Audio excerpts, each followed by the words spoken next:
Hello students, welcome back to my YouTube channel BKT maths classes. आज हम लोग chapter number 15 exercise 15.1 के आगे क्वेश्चन को सॉल्व करेंगे। 14 क्वेश्चन तक हमने कर लिया था। आज उसके आगे क्वेश्चन नंबर 15 को हम लोग सॉल्व करेंगे और देखेंगे कैसे सॉल्व होता है। ठीक है, तो क्वेश्चन नंबर 15 इस प्रकार है। 5 cards the 10 jack, queen, king and ace of diamonds are well shuffled with their face downwards. One card is then picked up at random. कह रहा है 5 आपके कार्ड हैं, उसमें 10 है, जैक है, क्वीन है, किंग है और एस ऑफ डायमंड, डायमंड के सारे कार्ड्स हैं। उनको सफल किया गया है, उनके फेस डाउनवर्ड से नीचे की ओर है और उसमें से एक कार्ड निकाला गया है। तो मैंने कल आपको बताया था कि आपका फार्मूला क्या होता है। यही एक फार्मूला है फेवरेबल आउटकम और टोटल आउटकम से। तो हम जानते हैं कि P equal to n E upon NS होता है। एनी हमारा फेवरेबल आउटकम होता है और ये हमारा ऑल पॉसिबल आउटकम या टोटल आउटकम होता है। तो हमारे पास 5 ही कार्ड तो हैं, तो हमारे 5 कार्ड हैं, तो NS की वैल्यू क्या हो जाएगी, मतलब 5 आ जाएगी। टोटल पॉसिबल आउटकम 5 हो जाएगा। अब हमें देखना है हमारा फेवरेबल आउटकम।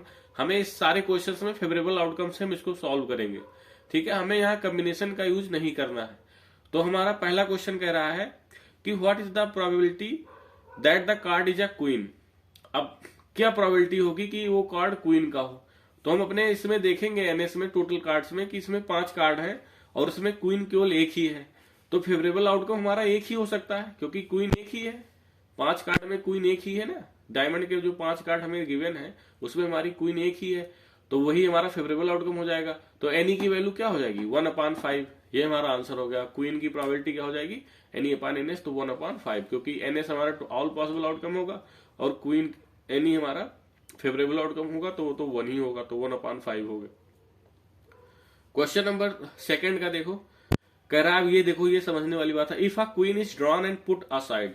कह रहा है क्वीन आपने निकाल लिया और उसको जो 5 कार्ड थे उसको क्या किया, क्वीन निकाल लिया उससे।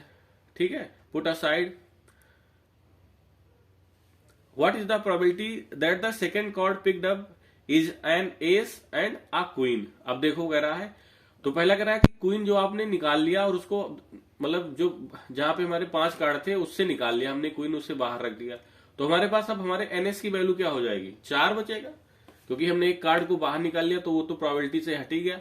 तो एनएस हमारा क्या हो गया, 4। अब हमें फिर एनी देखना है, तो कह रहा है एन एस। अब फिर देखेंगे कि उसमें इन 4 कार्ड में एस कितनी बार है। एस केवल हमारा एक ही है ना, तो फेवरेबल आउटकम क्या हो जाएगा, 1, तो 1/4। एनी की वैल्यू क्या हो जाएगी, 1, तो 1/4 हो गया। ठीक है, तो probability of an getting ace card, हमने एस लिख दिया, तो आप चाहे गेटिंग एन एस कार्ड लिख सकते हैं। तो एनी अपॉन एन एस 1/4 आ गया। ठीक है, यहाँ 5 नहीं लिखोगे क्योंकि जो क्वीन था 5 कार्ड में से उसको हमने बाहर निकाल लिया। तो हमारे पास बचा 4, मतलब 4 कार्ड्स बचे। तो टोटल पॉसिबल आउटकम हमारे 4 हो जाएंगे और हमारी जो फेवरेबल आउटकम होगा वो 1 हो जाएगा, क्योंकि जो एस कार्ड है वो केवल एक ही है, तो 1/4 हो जाएगा। अब नेक्स्ट देखो, गेटिंग अ क्वीन। अब देखो क्वीन पूछ रहा। अब देखो फिर वही मैंने बताया कि अभी आपने क्वीन को निकाल के उसे बाहर रख दिया। ठीक है, एनी अपॉन एनएस होता है तो हमने लिख दिया। तो क्वीन हमारा एनएस तो हमारा क्या है, 4 ही रहेगा, क्योंकि हमने क्वीन को बाहर निकाल दिया। अब क्वीन की होने की प्रोबेबिलिटी, तो वो तो क्वीन उसमें है ही नहीं, जो टोटल पॉसिबल आउटकम है उसमें तो क्वीन है ही नहीं। तो जब नहीं होता तो मैंने बताया था कि इम्पॉसिबल इवेंट होता है, उसकी वैल्यू क्या होती है, 0। तो मैंने एनी की वैल्यू जो फेवरेबल आउटकम है वहां 0 लिख दिया, 0/4 हो गया। तो किसी नंबर को 0 को किसी नंबर से डिवाइड करोगे हमारा रिजल्ट आएगा वो 0 आएगा। तो हमारा बी क्या हो गया कि ये 0 प्रोबेबिलिटी आ गई। मतलब गेटिंग अ क्वीन क्या हो जाएगा इसका आंसर, 0, क्योंकि क्वीन हमने बाहर निकाल दिया तो प्रोबेबिलिटी में है ही नहीं। तो वहां पे हमारा रिजल्ट क्या आ जाएगा, इम्पॉसिबल हो जाएगा। जो चीज है ही नहीं उसकी प्रोबेबिलिटी कैसे निकालेंगे, तो यहाँ पे हमारा रिजल्ट आ जाएगा 0। ठीक है, तो ये हमारा क्वेश्चन नंबर 15 हो गया। अब नेक्स्ट हमारा क्वेश्चन है क्वेश्चन नंबर 16। देखो, इसमें कह रहा है कि 12 defective pens are accidentally mixed with 130 goods ones. It is not possible to just look at a pen and tell whether or not it is defective. One pen is taken out at random from this lot. Determine the probability that pen is taken out is a good one. अब ये question देखो कि हमारे पास 12 defective pens थे और उसको क्या किया गया, 130 गुड वंस के साथ मिक्स कर दिया गया, मतलब एक्सीडेंटली। ठीक है, हमारे पास जैसे क्या थे, 12 खराब पेन्स थे और उसको अच्छे 132, टोटल 132 था, तो उसके साथ मिक्स कर दिया गया। तो कह रहा है कि it is not possible to just look at a pen and tell whether or not it is defective. तो अब हम ये नहीं बता सकते ना कि कौन सा पेन डिफेक्टिव है, कौन सा डिफेक्टिव नहीं है। तो फिर कह रहा है one pen is taken out random from this lot, और फिर इस लॉट से एक पेन निकाला गया है।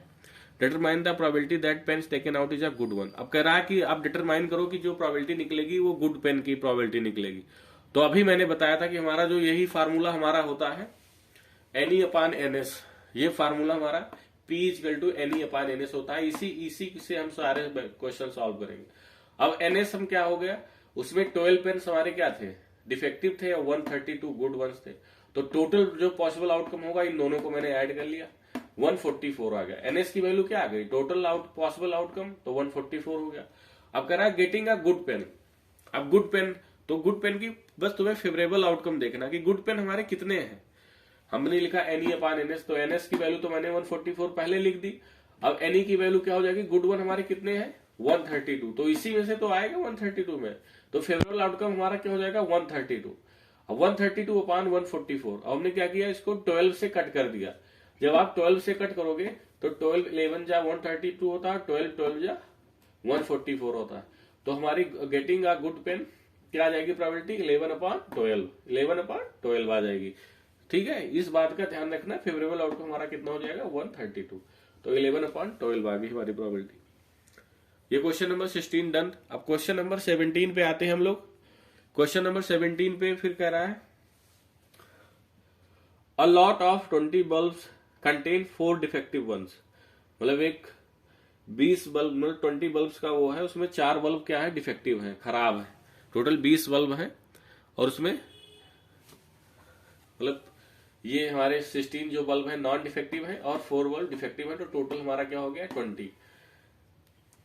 One bulb is drawn at random from the lot. उस लॉट से क्या होता है, एक बल्ब निकाला जाता है।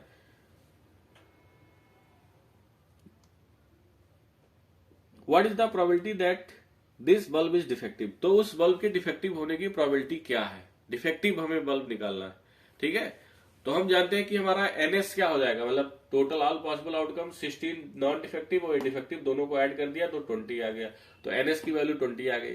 अब हमें फेवरेबल आउटकम देखना है, तो डिफेक्टिव बल्ब की बात हो रही है ना, तो हम देखेंगे कि हम फार्मूला लिखेंगे डिफेक्टिव बल्ब एनई अपान एनएस। अब हमें एनएस की वैल्यू तो हमें पहले से मालूम हो गई 20, जो टोटल पॉसिबल आउटकम है। अब हम देखेंगे कि एनई में क्या है हमारा फेवरेबल आउटकम, तो हमें कौन सा बल्ब निकालना है, डिफेक्टिव निकालना है, डिफेक्टिव तो निकालना है। तो डिफेक्टिव हमारे पास कितने हैं, 4 हैं, तो हमारे फेवरेबल आउटकम क्या होंगे, इसी 4 में से कोई एक बल्ब आएगा।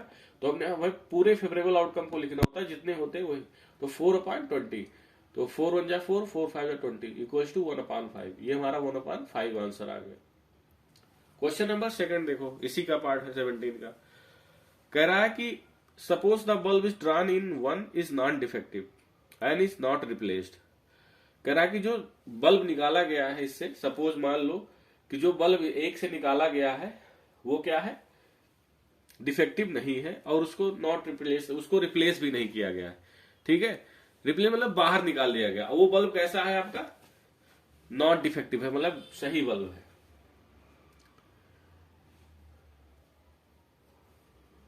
Now one bulb is drawn at random from the rest. अब एक बल्ब निकाला जाता है रेस्ट से, तो मतलब आपका एक बल्ब जो टोटल 20 थे ना, तो उसमें से एक सही मतलब नॉन डिफेक्टिव बल्ब निकाल लिया गया है और उसकी जगह पे कोई बल्ब रिप्लेस नहीं किया गया। तो टोटल अब आपके पास कितने बचेंगे एनएस की वैल्यू, दूसरे वाले क्वेश्चन में एनएस की वैल्यू कितनी बचेगी, 19 बचेगी, 19 बचेगी, क्योंकि हमने एक बल्ब को जो नॉन डिफेक्टिव था उसको बाहर निकाल लिया। तो टोटल 20 थे, तो हमने क्या किया, एक बल्ब निकाल लिया, तो एनएस की वैल्यू तो 19 बचेगी। अब हम देखेंगे कि नॉन डिफेक्टिव बल्ब हमें निकालना है, getting a non defective bulb. तो एनई की वैल्यू क्या होगी, तो हम जानते हैं हमारे पास नॉन डिफेक्टिव बल्ब कितने थे, 16 थे, और हमने एक बल्ब पहले से निकाल लिया, तो अब बचेंगे कितने, 15। मतलब 15 नॉन डिफेक्टिव मतलब गुड वन चाहे कह सकते हो, तुम्हारे पास 15 बचेंगे। तो एनई की वैल्यू हमारी क्या हो जाएगी 15 अपॉन 19।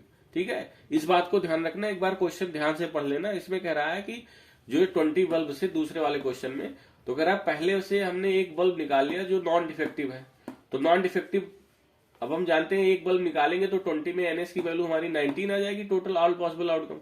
लेकिन हमने कहां से निकाला, नॉन डिफेक्टिव से एक बल्ब निकाल लिया, तो ये 16 था, अब एक निकाल लिया तो ये क्या बचेगा, एनी की वैल्यू 15, हमारा जो फेवरेबल आउटकम होगा 15 होगा, तो ये 15/19 हो गया। ठीक है, तो ये हमारा गेटिंग का नॉन डिफेक्टिव बल्ब क्या हो गया, 15/19। ठीक है, ये सारे क्वेश्चंस मोस्ट इंपॉर्टेंट है, तो इसमें बस आपको ये क्वेश्चंस को अच्छे से पढ़ना है और समझना है, और आपको बस इन्हीं छोटे से फार्मूले पे आपको इसका आंसर लिख देना है और आपको पूरे के पूरे नंबर मिल जाएंगे। ठीक है, थैंक यू फॉर वॉचिंग।